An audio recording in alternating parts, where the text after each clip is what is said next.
Welcome to Eventful Endeavors, secrets to crafting the perfect celebration. If you're planning an event and looking for useful tips from industry experts, you're in the right place. So get ready to take some notes and we'll dive right in. This is Eventful Endeavors.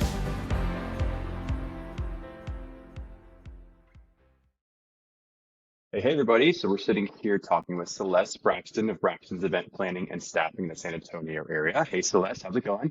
It's good. How are you? Doing okay. We're glad you're here. Thank you. We're just doing this kind of thing, all trying to support each other in the industry and all that good stuff. Um, so you really went all in on event planning, the event planning industry. You've got a really cool story. So tell us a little bit about yourself and what you guys have going on. So originally I went to nursing school, became a nurse, and decided that that wasn't the lifestyle for me, and decided to start bartending events and weddings, and just went full throttle with it. People started asking me to plan their weddings, as well as corporate events started reaching out to me, and decided to start a small business that seems to be turning into a big business. Wow. So that must have been, was that something that you were kind of doing at the same time as nursing? Were you like just kind of had your dipping your toes into event planning, or had you done it in the past, or how did that enter into your mind to like want to make that leap or change? Well, I was always bartending. I've bartended for about 15 years. And so I was always in that industry and never let it go. And then as I started to get more into it, I started to realize that I had the mindset to where I could remember, a full day's event and keep it running without stressing out. Being a nurse, this was not as stressful as being a nurse. So, and then I ran with it Yeah. and did great. So I absolutely love it. It's not work for me. It's a lot of fun. Yeah. I guess if there's any like, you know, injuries at the events, you kind of Yeah, double agent that. You take there care of you people too. there Um, you go. that must have been really difficult though to like have gone to school for nursing and have had committed so much of your time and life to this to entertain the idea of just walking away from it. That must have been a really difficult thing to wrestle with for a while. Well, yeah, it was because it was just like, what was I thinking? But mentally, I wasn't okay as being a nurse. So I had to kind of think about who was I being at home to my children and my family, you know, at the same time. Right. Yeah, that's a pretty powerful motivator for sure. Yeah. Okay, awesome. Yeah, that's when I saw you had posted that or said that I really wanted to figure out kind of what was going on behind that because so many people don't imagine they could walk away from the normal thing or the safe thing and take a chance on something. And I think that's true in the entertainment and event industry a lot. It sounds too good to be true. Like there's got to be a catch somehow, and it's hard work for sure, but it can't be done. So that's an awesome story. Well, I still have the degree. Okay, cool. So yeah, exactly. Nobody can say you didn't do it, right? Yeah. Okay, cool. So let's talk about the industry a little bit. So, how have you found your events are going? What kind of trends are you seeing in the wedding event industry in your area? Celeste is in the San Antonio area, by the way. How have things been going for you guys? Well, we're good. I actually started a kind of off in Austin. I do travel a lot to Austin. My sister lives over there. So I noticed that it was a lot bigger in Austin than it was in San Antonio. And I even expanded to Corpus now because my daughter, she who works for me, is going to A&M out there. But Ah, I notice like sometimes I worry, like at first when I started this, I would worry that I didn't have anything the next month or what was going to happen. But it seems like people will call within a week and want to book out, and it seems that people will book me out a year in advance. So I notice that the industry is, people want to party. They want to party. And they will pay. It's so funny. It's like you worry about the cost of eggs at a grocery store, but when it comes to a party thing, no money is no problem. yeah, yeah, absolutely. Cool. So you're kind of in all of the Texas region, then you're kind of expanding out and Yes, I are willing to travel.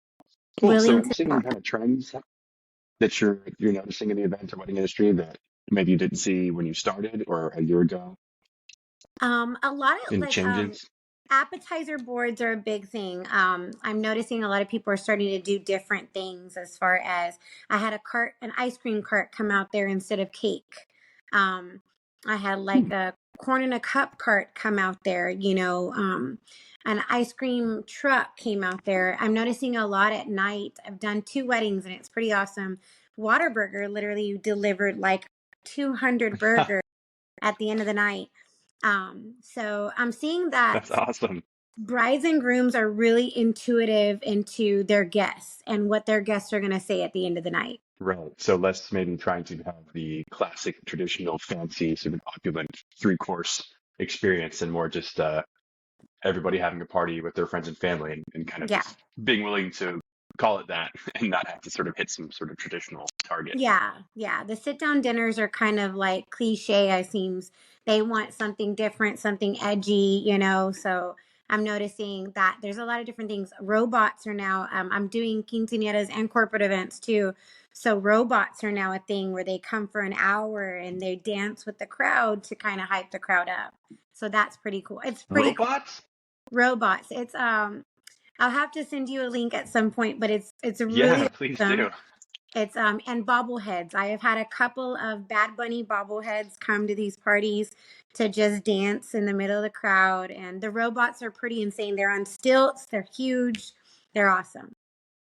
What? Yeah, That's they're crazy. pretty I've seen the pretty though. bobbleheads and I've seen different things, but I've never seen a robot. So the robot's sole purpose is to dance. The robot is their fee is only for an hour, and they come out there during probably like 9, 10 o'clock at night. They come way later in the party, and just to rehype the crowd, they give out like balloons and glow sticks, and they just dance for an hour on stilts with the crowd. That's crazy. Yeah, you have to send me a link to that for sure. Super fun, super fun. Um, cool. Yeah, for people are definitely looking for to break away from more traditional things as well. I think that's uh, a big part of what we do as well. You know, dueling pianos is kind of a nice third option. People like DJ, okay, band, okay, dueling pianos can be a lot of fun. So Yeah, we find ourselves at a lot of those I won't say edgy, but alternative weddings where the couples are looking for more, something different. So for sure. I definitely agree with you that trend you're mentioning. Okay, cool. So what are some things that you would say that couples should never do, like cringeworthy things that you hate seeing at your events? And you can't say anything, I'm sure, maybe, but if you could name Um, some stuff. you know, I would say not to get plastered on your wedding. A lot of couples do end up. I've been to a couple weddings where they do, and they know because I talk to them. I'm like, oh my god, here I am running with my liquid IV to go help them out. But another Oh big thing, no. yeah, another big thing that I always tell couples not to do is to take a big gap in between your ceremony and your wedding, because all that and what they do is since there's such a big gap is they start drinking early. And then if you're drinking from 3 o'clock until midnight, 1 o'clock in the morning, it's your crowd is done, you're done. And so that's a big thing like that I've seen is just the over intoxication part of it. Yeah, especially if we're in the Texas heat Mm. seasons, you know what I mean? I can only imagine being that decked out, drinking all day, being out in the heat. Yeah, so I know what you mean for sure. So maybe lay off the sauce a little bit, or at Lay least off the pace yourself, sauce or drink and water. yeah, and don't go bankrupt over this. Don't go bankrupt over your day. Not everybody needs a day of coordinator. Not everybody needs this full blown out thing. So I get it. This is our industry, but don't break your bank, just to have a good time. It's all about just, if this is your day, this is your day. That's what I tell everybody. I don't expect everybody to hire me. I expect you to have a good time and not stress yourself out. Sure. Yeah, that's a great approach. I'm sure people appreciate that. Um, okay, cool. So let me ask you, what is your favorite part of a wedding day? Of a wedding day. Actually, it's going to be probably the end of it when I take a deep breath and I look at everything. Um, and I was able to manage without falling or anything. It's the next day I'm hurting for sure with 20 something thousand steps, Ooh, sometimes 30. But yeah, I think it's just looking back and seeing my bride and groom have a good time. Seeing actually the parents is a big thing because a lot of times people are like, what is a day of coordinator for? And at the end of the day, when I see them and they're like, oh, you were such a big help. Thank you so much. I think that's a sigh of relief, that they don't regret the decision to hire me. yes, absolutely. That's anytime I know that we play, especially a large production wedding, the first person I look for is you, Yeah. because I know that you're going to actually have the answers and actually know what's going on. Yes, And whenever there's not a you, which is oftentimes, it can be a little stressful for everybody else involved. So yeah, you definitely are the glue or the backbone of the whole thing. So for sure. um, okay, cool. So let me think. What's the most? like unique and fun idea that you've ever seen, or maybe not ever, either ever or at a recent wedding or event that you've done. Although I don't know if you can top robots or I 200 think that's Whataburger it. I deliveries, honestly but think yeah. I think it was honestly the robots. I'm gonna go with the robots because it's such a hype crowd. Yeah, but I'm gonna go with the robots for sure. The robots is I was so sad. I had one wedding where we hired these fairies to do this dance. They thought it was going to be really cool for these fairies to be in this dance. And guests didn't like it. It was not something, and I felt bad. So I thought that would have been cool because we had them on rollerblades in the middle of the dance floor, and so that was not something that they didn't like. And so robots for sure. I'm gonna go with Was that number. was that their idea? Like they had Yeah, this idea, they wanted this fairy yeah, choreography. yeah. Got you. Yeah, that sounds like it could be cool. But okay, just to be clear, because I just can't get over this. When you say robots, you mean literal mechanical dancing machines on stilts. Yeah, yeah. Okay, all right. I will I send just you. had to clarify I'll because I even just shout them out. DJZ Events Group is the one. They are DJZ booked. Events Group. JJZ Events Group. They are booked fully with just this. Just for robots, and it is. It's honestly fun. I have so much fun because I don't know. It's just like this Yeah, it huge sounds life cool. size robot. Yeah. Is it like what is like liability and insurance issues? That's what I'm thinking of. Like, do they have to sign some sort of waiver? Like, if my robot steps on you or your family members? I don't I know. don't even know. I Sounds think they crazy. have insurance because they're everything's metal. So like on the dance floors, they can't mess up the dance floors either. So Yeah. yeah, and they're Wow. on stilts. So I can imagine how scary that is. And they're inside of this suit. I remember seeing the guy get ready before he went in, and he was in this huge suit and he was sweating profusely. So it was just like I'm sure for a whole hour Gotcha. That's crazy. Okay, so that's the part I was missing then. There's a human being inside or involved. inside of the robot. Yeah, Okay. See, I was thinking it's just like I'm thinking like those weird like, dog robots that you see and like we have the like ones the videos AIs. you see on TikTok. Yeah, I was like they just have like, the iRobot guy up in there. Okay, that makes a little more sense. I knew I was Yeah, missing something. There's no way. It still sounds crazy though. I still want to go check that out. yeah, Um, for sure. okay. Okay, so tell us about what makes your service unique. What would you say makes you kind of stand out? What's your trademark or your your stamp on things? Um, I don't know. It could have been the fact that I was a nurse and I have like this really kind heart. I'm not trying to like blow myself up, but I just know who I am. And a lot of times at the end of Sure. the day, a lot of these people always tell me is like that I seem to them more like a best friend than I was their wedding coordinator. And they can text me with any type of issue or drama that they're having, and I'll be a listening ear as best as I can. And so I think that's where the rapport comes, is to where I have a bride literally texting me 7 months later asking me questions. So I think I go into this as a friend more sometimes. Yeah, that makes sense. I've heard other planners say similar sort of things that it's difficult to spend so much time with somebody leading up to this event and afterwards it's kind of like, you know, it reminds me of you know, you're like your child going off to work or something, Yeah. students I've worked with where I teach them for years and years and then move up to college, teach music as well. You know, yeah, that's gonna be a difficult thing for all that to just end all of a sudden. So I can see if you really make that connection, that you maintain a relationship. Family, would you say you make friends? I mean, do you have friends that Oh, you've held on to for? I have so many repeat customers. I have so many referrals. Like it's just so I stopped advertising a year ago, which was absolutely amazing. And yeah, so it's good. I get to re-see these people over and over, or even just chat with them and ask them how's life. So That's awesome. Cool. Well, that's kind of real human community connection, that I love about this industry. It really brings people together in like a meaningful way. You know, it's not just surface level. yeah, There's a lot of surface level stuff that you have to organize and plan and all the details, but the connection and the source of it is really personal for sure. yeah. Okay, great. So you mentioned your staff before the session. So tell me about them. What did you want to shout out? What do Well, you got no, going on with your staff?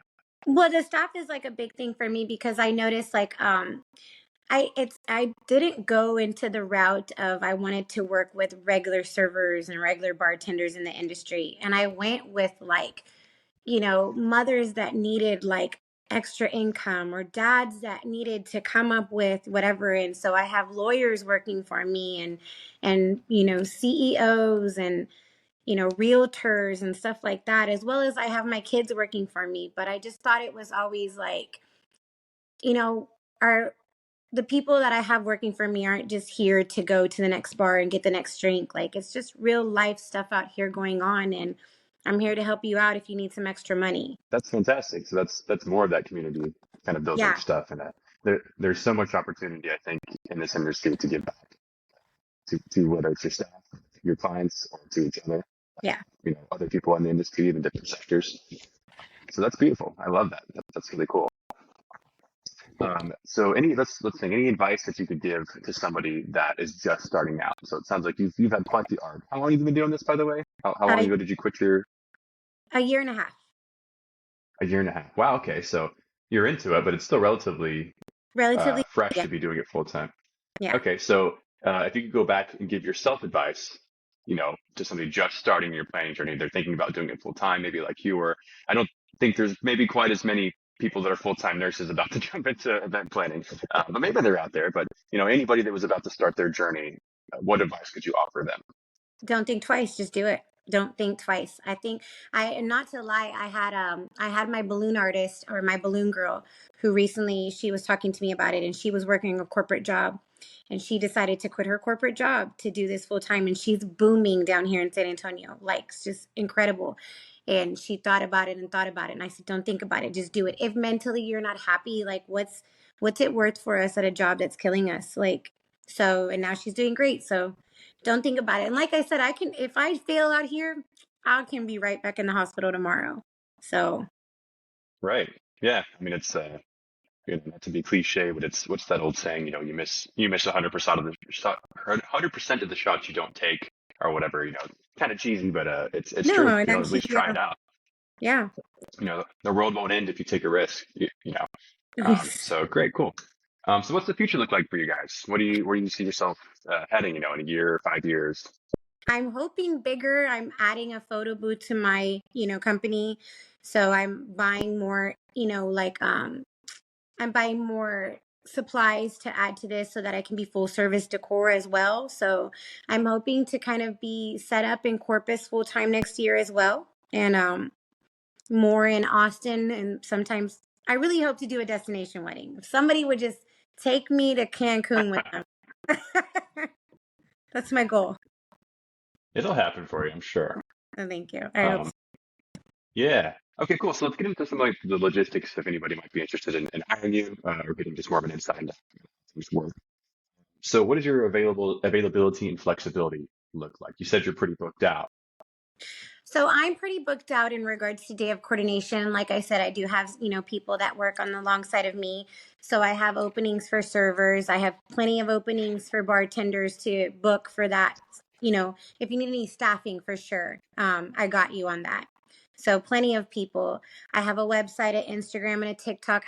I try my best in every wedding to get a video, but sometimes I'm completely busy and I don't get it, but so Of that course. people can kind of see the work that comes together and what I'm doing, and how my staff is having fun as well. So um but yeah, they can always reach out to me, text or email, and I'll always get back to them. And if I can't do it, I'll always refer them to somebody else, like that I trust, because it's a big thing working Yeah. in this industry. We know who not to refer out to and who we should. Yeah. And that's a big part of why we're doing this is to try to find like-minded people and kind of strengthen a network and a community together. Yeah, Because there's more than enough sort of work for everybody. So yeah, I think that's a beautiful thing that you kind of help people out in the same way. yeah. Okay, so what about pricing and payment? What do your deposit amounts look like? What does your cancellation policy look like? So pricing is due for the event. If you're just hiring for staff, then that's not due until the day of or the week of, depending on how big it is. And then in regards to me, I always just collect a $200 deposit up front, and then I collect the rest the day of. Um, Okay. for people that have booked me out a year in advance, I'm not even going to charge them deposit until 6 months in advance, because I believe that things happen. And, I'm not going to keep your money if you decide to cancel your wedding, in a year. So, Right. but after 6 months, I know I'm doing a lot of the work. I'm communicating a lot, so I will collect a deposit. And I am on the lower Sure. end right now. I know I'm only charging $800 for day of coordination. So, I don't see my prices going up right now. I know a lot of people are telling me I should, but it's just not in my heart right now. I'm doing okay. Yeah. Well, your business and your sort of Yeah. motivations better than anybody else. So, awesome. Okay. So on the planning side of things, who would be the main point of contact prior to that? I'm guessing it would be you. Do you have any people that you work with, or any sort of managers or people that you trust to kind of lead the operation underneath you or alongside you? So right now it's just basically me. My daughter does do a lot of the unders. She's like the junior one of mine. And then I do have a couple other people that if anything happens, they are who I do give it to. But so far I'm in charge of the scheduling, the planning, the marketing, invoicing, everything. I am Braxton event planning. So Gotcha. yeah, Cool. So you're super involved in the planning process. So I am somebody involved. reaches out to you to book you or to get some information, it's going to be you that they're talking to, not some random other person. Yeah, no. It's just on me. Cool. All right. So do you have any vendors that you already mentioned a couple, but are there any preferred vendors that you recommend? I I know you always mentioned recommend. the robots. Yeah, the robots. I always do recommend Megan Wilkinson. Her company is called Wedding Whisperer, and she's actually who she gave me one of my first events, and she was like another wedding planner that couldn't do it, and she referred me, and she said community over competition. That's what she taught me. She's always one that I refer out to. But of course, there's so many names I go with. I work with Nazario Photography, and Jared Fierce Catering is top notch catering that I work with. But I mean, it's just all like in your idea of what you want. If you want barbecue, I can point you in the right direction of barbecue. If you want this. So I do work with my preferred vendors, and I do request that they be there, but I'm not going to choose for you. I get it. Just so you don't require people to use preferred vendors or anything like that. No, I don't require them. I mean, if they can, sometimes they can't afford them, and I understand, but I just know who's going to show up to work on time and who's not. So that's why I like preferred vendors. Yeah, absolutely. Of course, that's the community over competition. I love that. I've never heard that before, but that's really powerful for sure. Yeah. Okay, cool. So if you guys want to go check out Braxton Event Planning, you can go on Instagram. It's at Braxton Event Planning. On TikTok, it's at Braxton Event Planning. We'll include all those handles and information in our posts and everything like that. Have anything else you'd like to add? Kind of a No, sign I off? thank you for this opportunity. I appreciate it. It's been a whirlwind of a year. Yeah, absolutely. Yeah, we'll talk a bit after this as well, because I'd love to get some of those people you trust and Okay. community over competition kind of concept you're talking about. Sounds great. Thank you. Okay, cool. Once again, anyone listening, we'll have all of Braxton, her businesses, and info listed in the episode. Until then, we'll see you next time.